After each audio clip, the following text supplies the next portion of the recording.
რამდენიმე კვირა, რაც თეთრ სახლში ახალი ადმინისტრაცია შევიდა და დონალდ ტრამპი უკვე ასრულებს თავის დანაპირებს. მიხედოს ამერიკის შეერთებული შტატების ფედერალურ სააგენტოებს და დაუწესოს ტარიფები მექსიკას, ჩინეთსა და კანადას. თუმცა ჯერჯერობით ამასთან დაკავშირებით მოლაპარაკებები მიმდინარეობს. ევროკავშირი უკვე ემზადება იმისთვის, რაც შეიძლება მოხდეს. გადაცემისთვის ევროპული საუბრები შევხვდი ორ ექსპერტს, რომლებიც ამბობენ, რომ ის ნაბიჯები, რაც უკვე გადაიდგა, მხოლოდ დასავლეთის მტრების წისქვილზე ასხამს წყალს. დევიდ სალბო და რეიჩელ 딘 უილსონი, ორივე გახლავთ დირექტორი გერმანიის მარშალის ფონდთან არსებული ორგანიზაციისა ალიანსი დემოკრატიის დაცვისთვის. დევიდ, თქვენ რუსეთის პოლიტიკის ექსპერტი ბრძანდებით, რეიჩელ, თქვენ კი ამერიკის შეერთებული შტატებისა. დიდი მადლობა, რომ გვესტუმრეთ გადაცემაში ევროპული საუბრები. რეიჩელ, შეიძლება რომ თქვენით დავიწყო და კითხოთ ცოტა რამ ტარიფებზე. ბრიუსელში ევროკომისია მოლოდინის პოლიტიკა აირჩია. ახლა რა თქმა უნდა ემზადებიან იმისთვის, რომ სავარაუდოდ ტარიფები მართლა დაწესდება. რა იქნება თქვენი რეკომენდაცია? რას ურჩევდით ევროკავშირს ამ კუთხით და რა არის ტარიფების მიზანი თქვენი აზრით? დიახ, მოდით გადავხედოთ რა ხდება ტარიფებთან დაკავშირებით, კარგით?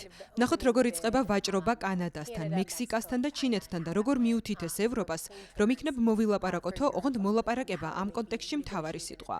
ჩემი აზრით, თუ კი რამ ვიცით დონალდ ტრამპის შესახებ არის ის, რომ მას უყვარს გარიგებები. ასე რომ ტარიფების ირგვლივ დისკუსიის დაწყება ნიშნავს გარიგებასთან დაკავშირებით დისკუსიის გახსნას. თქვენი აზრით, მაინც რატომ უნდა დონალდ ტრამპს ტარიფების შემოღება მაშინ, როცა არსებობს საკმაოდ მტკიცე რწმენა იმისა, რომ ეს ამერიკას ვეაბნებს ყველაზე მეტად? ეს ინსტრუმენტი ძალიან უყვარს ტრამპს და ჩემი აზრით ეს მისი გადმოსახედიდან არის რაღაც ძალიან ხელშესახები და მისთვის ადვილად ასახსნელი. ამიტომ უფრო ადვილია მისთვის მოლაპარაკებების ტაქტიკის დაწყება ამ საკითხით. მე ვერ შევაფასებ ტარიფებს ეკონომიკური თვალსაზრისით. არ ვარ ეკონომისტი და ვერც შევძლებ ამას, რომ ვცადო. თუმცა მგონია, რომ ეს მესიჯების გაგზავნის ეფექტური საშუალებაა ამისთვის.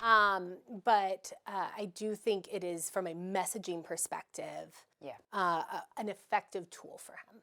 ისიც მესიჯია, როდესაც დონალდ ტრამპი ევროკავშირს ეუბნება, რომ აღარ ვართ ისეთი მოკავშირეები, როგორც წარსულში ვიყავითო, რაც რეალურად ამ ორი მხარის განცალკევებას ნიშნავს. მე ასე შორს არ წავიდოდი. ჩემი აზრით, ყველა ვხვდებით, რომ პრეზიდენტს გარკვეული შეხედულებები აქვს, თუ რას ნიშნავს ალიანსი. ეს ვნახეთ მისი პირველი ადმინისტრაციის დროს, როდესაც კოლექტიური თავდაცვის ცნება შეეხოდა თქვა, რომ ევროპელმა მოკავშირეებმა მეტი უნდა დახარჯონ საკუთარი ბიუჯეტიდან ნატოსა და თავდაცვაზე. არ ვფიქრობ, რომ ტარიფების საკითხი არის ნიშანი იმისა, რომ ტრამპს არ ადარდებს ალიანსი. ვიცი, რომ ევროპელები ამას სავარაუდოდ სწორედ ასე აღიქვამენ და მესმის, რომ ვერც იმას ვიტყვი, არ აღიქვან ეს პირად წყენად. ჩემი აზრით, ტარიფები აღარ არის ისეთი მნიშვნელოვანი, როდესაც საქმე ეგზისტენციალურ კრიზისს ეხება ევროპის კონტინენტზე. გულისხმობ ომს უკრაინაში, რუსეთის ჩარევებს და ასე შემდეგ. როგორ გონიათ, რას ფიქრობს ტრამპი, როდესაც საქმე ეხება მოკავშირეების დაცვას, მათ მხარში ამოდგომას? ჩემი აზრით, ტრამპს სურს, რომ ომი ხვალვე გაქრეს. მგონია, რომ ამერიკის შეერთებულ შტატებს ხელს არ აძლევს უკრაინაში მიმდინარე ომი. წერტილი. ტრამპი იმასაც ფიქრობს, რომ ომი უკრაინაში უპირველეს ყოვლისა ევროპის პასუხისმგებლობაა. ეს არ ნიშნავს, რომ ამერიკა დაუყოვნებლივ მოიხსნის ყოველგვარ პასუხისმგებლობას უკრაინის მხარდაჭერის მიმართ. დათანაც არის მინიშნებები იმაზე, რომ კულუარებში მიმდინარეობს დისკუსია რუსეთთან, რათა ნახონ, რამდენად სერიოზულად არის განწყობილი რუსეთი მოლაპარაკებების მიმართ. ჩემი აზრით, ეს მესიჯი ამ ეტაპზე უკვე კარგად გაიგონეს და აღიქვეს, მაგრამ თქვენი გადმოსახედიდან ეს როგორ უნდა მოხდეს? იმის თქმა მინდა, რომ უამრავი ადამიანი ამბობს, რომ სხვა გზა არ არის გარდა იმისა, რომ უკრაინა გარკვეულწილად მაინც ოკუპირებული დარჩეს, განსაკუთრებით აღმოსავლეთით, ყირიმში და ასე შემდეგ. რომ იქ შესაძლოა მოხდეს ტერიტორიების გაყინვის მსგავსი რამ და შემდეგ უკრაინის ოკუპირებულ ტერიტორიებს მიეცეთ უსაფრთხოების გარანტიები. მაგრამ თქვენი აზრით, რისი მიღება შეიძლება ამერიკას სურდეს ასეთ ვითარებაში? იმიტომ რომ უკვე მოვისმინეთ საუბარი ნედლეულის თაობაზე, თუ რისი მიწოდება შეუძლია უკრაინას ამერიკისთვის. თქვენ თავად თქვით უკვე, არ მჯერა რომ ადმინისტრაცია იმის იქით იყურებოდეს, თუ რისი მიცემა შეუძლია უკრაინას ამერიკელი ხალხისთვის ან ამერიკის ინტერესებისთვის. ტრამპმა რამდენჯერმე თქვა კიდეც, მაინც რატომ უნდა მადარდებდეს უკრაინა? ვის ადარდებს? ეს არ არის ჩვენს უშუალო ინტერესებშიო. მაგრამ სინამდვილეში არსებობს რეალური, ეკონომიკური, ტექნოლოგიური და ყველა სხვა სახის ინტერესები. მაგალითად, იმ ნედლეულის მიმართ, რომელიც უკრაინას აქვს და რომელზეც სავარაუდოდ პირველ რიგში ფიქრობს ადმინისტრაცია. ჩემი აზრით, ომი ძალიან ცუდია ბიზნესისა და ბევრი სხვა თვალსაზრისითაც. ამიტომ თუ გვინდა რომ გქონდეს ერთიანი თავისუფალი და მშვიდობიანი ევროპა, რომელთან ვაჭრობაც მოგებიანია ორივე მხარისთვის, მაშინ რასაკვირველია ხელს არ მოგცემს თუ ამ კონტინენტზე წლობით გაგრძელდება ომი. A years-long war raging on the continent too. რეჩელ ადმინისტრაციამ უკვე უზარმაზარი საქმე გააკეთა. ჩემი აზრით ხალხი გაოგნებულია იმით, რაც მოხდა გამოძიების ფედერალური ბიუროს, ცენტრალური სადაზვერვო სააგენტოს, ხაზინის მიმართულებით და იმით, რომ ხალხის პერსონალური ინფორმაცია გადაეცა ადამიანებს, რომლებიც უკავშირდებიან ილონ მასკს, რომელიც არ არის არჩეული საჯარო მოხელე. რას ნიშნავს ეს ყველაფერი მოქალაქეებისთვის, ამერიკის შეერთებული შტატების უსაფრთხოებისთვის, პირადი მონაცემების უსაფრთხოებისთვის და ასე შემდეგ. The security of the United States, privacy and so on. We are still figuring out what it means, but the bottom line is. ამაზე ჯერ კიდევ ვფიქრობთ, რას ნიშნავს ეს, თუმცა ამოსავალი წერტილი ის არის, რომ ილონ მასკს სპეციალური სტატუსი აქვს და მას შეუძლია ცოტათი მთავრობის მიღმაც იმუშაოს ისე, რომ თან მთავრობასთან დარჩეც ასოცირებული. ჩემი აზრით ის უკვე მიუახლოვდა ზოგიერთ ზღვარს ან გადაკვეთა კიდეც. სხვადასხვა ფედერალური სამსახურის თანამშრომლები განიხილავენ სარჩელის აღძვრას ზოგიერთ ქმედებასთან დაკავშირებით. და ერთ-ერთი ძალიან საინტერესო საკითხი ამ პერიოდთან მიმართებით ისიც არის, რომ ის კითხვები, რომლებიც ჩნდება სასამართლოში გადაინაცვლებს. ჩვენ ვნახეთ, რომ ტრამპის ადმინისტრაცია მთავრობის ეფექტურობის დეპარტამენტი, ეს გარე დეპარტამენტი, რომელსაც მასკი ხელმძღვანელობს, როგორც ხედავთ, ეყრდნობა ტრამპის ადმინისტრაციის შიგნით მიღებულ აღმასრულებელ ზომებსა და ბრძანებულებებს, რაც აღმასრულებელი ხელისუფლების ზღვარზე გადის.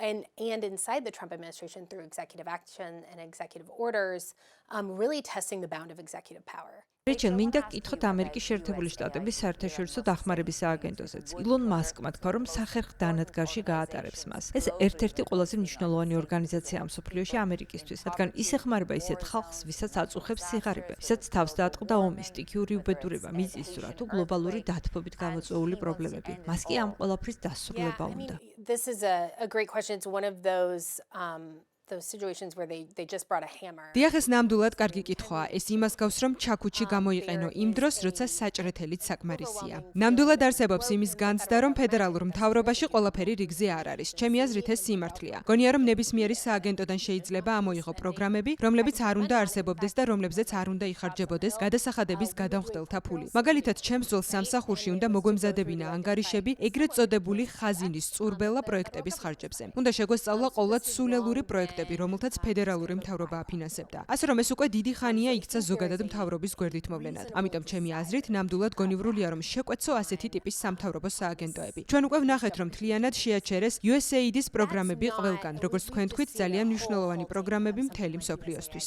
There are, as you said, very important programs for everyone around the world that are coming out of that agency. მაგრამ ილონ მასკი ყველაზე მდიდარი კაცი მსოფლიოში სახსრებს ართმევს ყველაზე ღარიბ ხალხს მსოფლიოში. ხალხს, რომელიც შიმშილობს, უსახლკაროა, გაჭირვებულია, იქნება ეს კლიმატის ცვლილებების, სტიქიური უბედურებებისა თუ ომის გამო. ფულს პარავს ამ ხალხს და ლუკმას აცლის პირიდან. გასაგებია, მე არ ვიცი ეს ვერ ვილაპარაკებ ილონ მასკის სახელით, მაგრამ ვიცი, რომ ერთ-ერთი ყველაზე პოპულარული რამ არის, რასაც ტრამპი აკეთებს ზოგადად. რაც უფრო ღრმად წახვალ ნებისმიერი ამ პოლიტიკური მიმართულებით, მით უფრო მეტ წინააღმდეგობას წააწყდები. თუმცა ზოგადად ძალიან პოპულარულია, რომ შეკვეცო ამერიკის მთავრობის ზომა. Very popular to cut down on the size of the US government. ზნეობრივი თვალსაზრისით სამწუხარო ის არის, რომ ეს ის ჰუმანიტარული პროგრამებია, რომელთაც ამდენი ხნის მანძილზე უჭერდა მხარს ორივე პარტია და ამერიკის შეერთებული შტატები. ჩემი აზრით, ამერიკის მოქალაქეების უმეტესობა თუ კი აუხსნიდი, რომ ამერიკის ფედერალური ბიუჯეტის ძალიან მცირე ნაწილი მიდის ადამიანის იმუნოდეფიციტის ვირუსითა და ჩიცით დაავადებულთა დასახმარებლად აფრიკაში ან სურსათისა და სასმელი წყლის მიწოდებაზე კონფლიქტის ზონებში, არ მგონია, რომ ვინმე წინააღმდეგი ყოფილიყო. ამას ძალიან დიდი ხნის მანძილზე უჭერდნენ მხარს რესპუბლიკელები და დემოკრატები კონგრესში. არა, ორივე მხარის ადმინისტრაცია.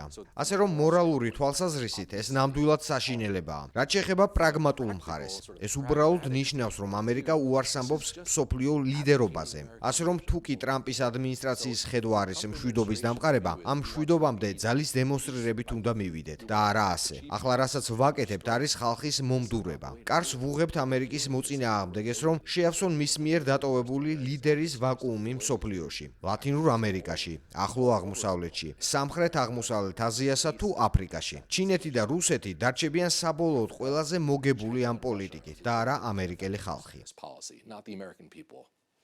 რაც შეეხება რუსეთს, რა კითხვენ რუსეთის ექსპერტი ხართ. ცენტრალური დაზვერვის სააგენტოსა და ფედერალური გამოძიების ბიუროდან ხალხის გაშვება. მათი როლის ერთგვარი დაკნინება და მათი სხვადასხვა გზით დამცირება, რასაც ტრამპის ადმინისტრაცია აკეთებს. ზოგიერთი მათგანი შესაძლოა მთავრობაშია, მაგრამ ისინი მაინც თავს ესხმიან მთავრობასა და მთავრობის სააგენტოებს. მაგრამ რა შედეგი მოჰყვება ამ ყველაფერს ამერიკის უსაფრთხოების თვალსაზრისით რუსეთთან მიმართებით, რომელიც ისედაც ერეოდა არა მხოლოდ ამერიკის, არამედ მთელი ევროპისა და მსოფლიოს საქმეში. across the world. ამერიკის ინსტიტუტების ასეთი დესტაბილიზაცია და ქაოსი არის ზუსტად ის, რაც რუსეთს უნდა და რასაც ისინი გამოიყენებენ, რათა უფრო გააღრმავონ უთანხმოება, პოლარიზაცია და თავს დაესხან ამერიკის ხელისუფლებას. ეს მხოლოდ ვლადიმერ პუტინსა და სი ძინპინს აძლევს ხელს. სწორედ ეს უნდა ორივეს. მათ სურთ დემოკრატიის დესტაბილიზაცია, დასუსტებული შიდა არეულობაში ჩაფლული ამერიკა. განსაკუთრებით იმიტომ, რომ ასეთ შემთხვევაში ჩვენ აღარ გვეცლება გლობალური პასუხისმგებლობისთვის და რუსეთი და ჩინეთი იპარპაშებენ. Because it means we take our eye off the ball on our global responsibilities, and Russia and China can prey on that. დევიდ, ბოლო კითხვა მინდა თქვენ დაგისვათ. ჩვენ ვსაუბრობთ, რომ ვლადიმერ პუტინს სავარაუდოდ ძალიან უხარია, რასაც დონალდ ტრამპი აკეთებს ამერიკაში, რომ უკან იხევს და უფრო იზოლაციონისტურია გარკვეულწილად. თუმცა ევროკავშირსა და ამერიკას შორის ურთიერთობების გამოცხადებს ალბათ, რადგან არაფერია იმაზე უარესი, ვიდრე ის, რომ დასავლეთში ახლა ქიშპია. Because there's nothing worse than the West being at loggerheads right now.